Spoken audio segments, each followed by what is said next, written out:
ಚಿಕ್ಕಬಳ್ಳಾಪುರ ತಾಲೂಕಿನ ನಂದಿ ಗ್ರಾಮದಲ್ಲಿ ಮಹಾಶಿವರಾತ್ರಿ ಪ್ರಯುಕ್ತ ಇಂದು ಗುರುವಾರ ಶ್ರೀ ಯೋಗ ಮತ್ತು ಶ್ರೀ ಭೋಗನಂದೀಶ್ವರ ಜೋಡಿ ಬ್ರಹ್ಮರಥೋತ್ಸವ ನಡೆಯಿತು. ಚಿಕ್ಕಬಳ್ಳಾಪುರ ಉಸ್ತುವಾರಿ ಸಚಿವರಾದ ಡಾಕ್ಟರ್ ಎಂಸಿ ಸುಧಾಕರ್ ಹಾಗೂ ಚಿಕ್ಕಬಳ್ಳಾಪುರ ಶಾಸಕರಾದ ಪ್ರದೀಪ್ ಈಶ್ವರ್ ರಥಕ್ಕೆ ಪೂಜೆ ಮಾಡಿ ರಥೋತ್ಸವಕ್ಕೆ ಚಾಲನೆ ನೀಡಿದರು. ಕಾರ್ಯಕ್ರಮದಲ್ಲಿ ಜಿಲ್ಲಾ ಅಧಿಕಾರಿ ರವೀಂದ್ರ, ಎಸ್ಪಿ ಕುಶಾಲ್ ಚೌಕ್ಸೆ, ಕಾಂಗ್ರೆಸ್ ಮುಖಂಡ ಕೇಶವರೆಡ್ಡಿ ಇದ್ದರು.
ನಂದಿ ಜಾತ್ರೆಯಲ್ಲಿ ಈ ಬಾರಿ ಹೊಸ ರಥವನ್ನು ನೋಡಲು ಸಾವಿರಾರು ಜನ ಭಕ್ತರು ಆಂಧ್ರ, ಕರ್ನಾಟಕ, ತಮಿಳುನಾಡು ರಾಜ್ಯಗಳಿಂದ ಬಂದಿದ್ದರು.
ಬರೀಲ್ಲ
ಈ ಬಾರಿಯ ನಂದಿ ಜಾತ್ರೆಯಲ್ಲಿ ಭಕ್ತರಿಗೆ ಅನ್ನ ಸಂತರ್ಪಣೆ ಇರಲಿಲ್ಲ.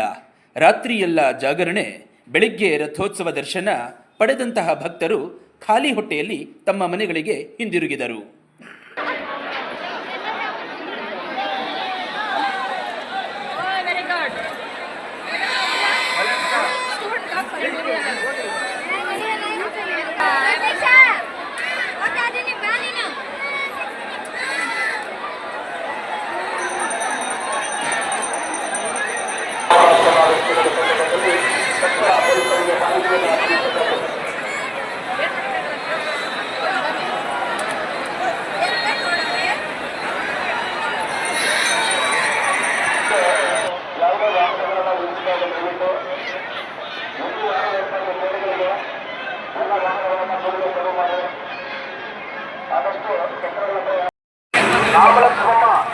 ರಾಮಲಕ್ಷ್ಮಣರವರು ನಿಮಗೆ ಅನುಮಾನಾಸ್ಪದ ವ್ಯಕ್ತಿಗಳು ಬಂದರೆ ತಕ್ಷಣ ಪೊಲೀಸರಿಗೆ ತಿಳಿಸಬೇಕು.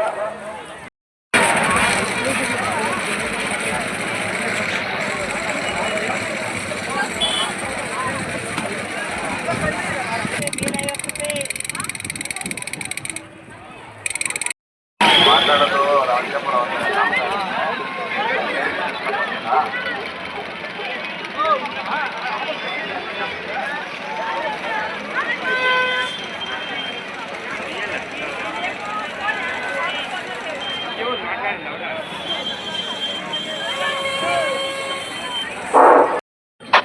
ನಂದಿ ಜಾತ್ರೆಯಲ್ಲಿ ಈ ಬಾರಿ ಜಿಲ್ಲಾ ಪಂಚಾಯತ್ ಚಿಕ್ಕಬಳ್ಳಾಪುರ, ಗ್ರಾಮೀಣ ಕುಡಿಯುವ ನೀರು ಮತ್ತು ನೈರ್ಮಲ್ಯ ವಿಭಾಗ ಚಿಕ್ಕಬಳ್ಳಾಪುರ, ಜಲಜೀವನ್ ಮಿಷನ್ ಮತ್ತು ಸ್ವಚ್ಛ ಭಾರತ್ ಮಿಷನ್ ಗ್ರಾಮೀಣ ಯೋಜನೆಯಡಿ ಚಿಕ್ಕಬಳ್ಳಾಪುರ ಜಿಲ್ಲಾ ಮಟ್ಟದ ವಸ್ತು ಪ್ರದರ್ಶನ ಹಮ್ಮಿಕೊಳ್ಳಲಾಗಿತ್ತು.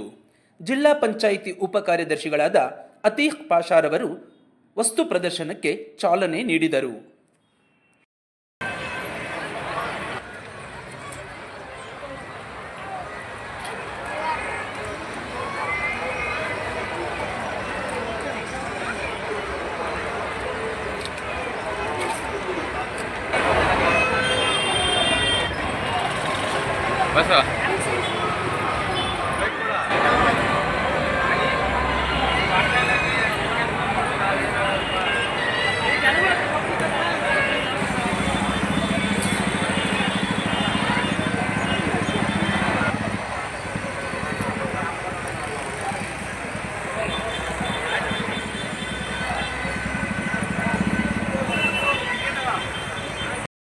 ಈ ವಸ್ತು ಪ್ರದರ್ಶನದಲ್ಲಿ ನಾವು ಒಂದು ಮಾದರಿ ಗ್ರಾಮದಲ್ಲಿ ಪ್ರತಿ ಮನೆಗೆ ನಾವು ಗಂಗೆಯನ್ನು ಯಾವ ರೀತಿ ತಲುಪಿಸ್ತಾ ಇದ್ದೀವಿ, ಹಾಗೂ OHT ಟ್ಯಾಕು ಹಾಗೂ ಸ್ಕೂಲ್ಗಳಲ್ಲಿ OHT ಟ್ಯಾಪನ್ನು ಸ್ಕೂಲ್ಗಳಲ್ಲಿ ಟ್ಯಾಪ್ ಕನೆಕ್ಷನ್ ಕೊಟ್ಟಿರೋದು ಆಗಿರುವುದು, ಹಾಗೂ ಒಂದು ಮನೆಯಲ್ಲಿ ಪ್ರತಿಯೊಂದು ಮನೆಗೆ 24x7 ದಿನದ 24 ಗಂಟೆಯಲ್ಲಿ ಒಬ್ಬ ಮನುಷ್ಯನಿಗೆ 55 ಲೀಟರ್ ನೀರನ್ನು ಒದಗಿಸುವಂಥ ಒಂದು ಯೋಜನೆಯನ್ನು ಈ ಮನೆಗೆ ಗಂಗೆ ಯೋಜನೆಯಡಿ ನಾವು ಕೊಡ್ತಾ ಇದ್ದೀವಿ.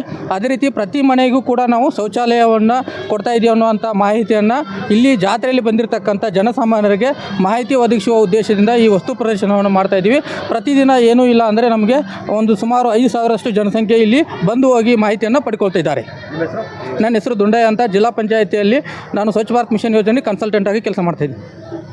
ಜಿಲ್ಲೆಯ ನಂದಿ ಮಹೋತ್ಸವ ಕಾರ್ಯಕ್ರಮದಲ್ಲಿ ಜಿಲ್ಲಾ ಪಂಚಾಯತ್ ಮತ್ತು ಗ್ರಾಮೀಣ ಕುಡಿಯುವ ನೀರು ಮತ್ತು ನೈರ್ಮಲ್ಯ ವಿಭಾಗ ಜಲಜೀವನ್ ಮಿಷನ್ ಮತ್ತು ಸ್ವಚ್ಛ ಭಾರತ್ ಮಿಷನ್ ಯೋಜನೆಗಳ ಮಾದರಿ ಗ್ರಾಮವನ್ನು ವಿನ್ಯಾಸ ಮಾಡಿ ಎಲ್ಲ ಮನೆಗಳಿಗೆ ನಳ ಸಂಪರ್ಕವನ್ನು ಕಲ್ಪಿಸುವುದರ ಬಗ್ಗೆ ಮಾಹಿತಿಯನ್ನು ನೀಡೋದು, ಜೊತೆಗೆ ಸ್ವಚ್ಛ ಭಾರತ್ ಮಿಷನ್ ಯೋಜನೆಯಡಿಯಲ್ಲಿ ಸ್ವಚ್ಛತೆ ಕಾಪಾಡುವ ಬಗ್ಗೆ, ಪ್ಲಾಸ್ಟಿಕ್ ಮುಕ್ತ ಬಗ್ಗೆ, ಶೌಚಾಲಯ ಬಳಕೆ ಬಗ್ಗೆ ಮತ್ತು ಕಸವನ್ನು ಎಲ್ಲೆಂದರಲ್ಲಿ ಹಾಕದಂತೆ ಒಂದು ಮಾಹಿತಿಯನ್ನು ನೀಡಲಿಕ್ಕಾಗಿ ಒಂದು ವಸ್ತು ಪ್ರದರ್ಶನ ಹಮ್ಮಿಕೊಂಡಿದ್ದೇವೆ.